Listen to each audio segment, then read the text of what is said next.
இந்த பண்ணி இப்பதான் பரோட்டா தின்னுச்சு. ஏம்மா இப்போ என்ன கதை உடக்குழம்பு பரோட்டா தின்னுச்சு?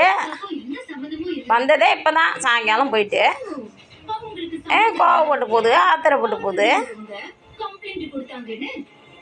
நம்மளை தின்னுட்டு நம்மளையே கடிக்குது வாயா. மனுஷன் மாதிரியே இருக்கும் வர வர அனிமல்ஸ் எல்லாம்.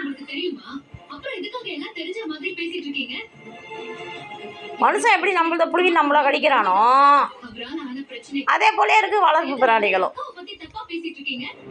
பிள்ளைய கொண்டாந்து ஊடு நேரமா இருக்குமேனு வளர்த்தாக்கா கடிக்கிறான், கோவப்படுறான், பேனு பொறுக்கி சொட்டு மருந்து போட்டு ரெண்டாங்கிறனே போன அதே தின்னாம அடுத்த தின்னுட்டு பாலை குடிச்சிரு. இந்த பாலையும் குடி. ஏன் பால் குடிக்க மாட்டேங்கிற? பால் குடிச்சிரு. டப்பாலாம் திறந்து கிடக்குப்பா, சாப்பிட்டினாதான் சீக்கிரம் மூடலாம். இனிமேல் விடிய விடிய விடிய விடிய தின்னிக்கு எப்போ தூங்க விட மாட்டேன். தின்னுட்டு போட எல்லாத்தையும் வச்சுனாலும் நக்கிட்டு போவேன். தின்னு எல்லாத்தையும் தின்னுப்பா. பால் குச்சிரு, பால் குச்சிருடி. கால் ஓதுட்டு அப்புறம் சாப்பிட மாட்டான்.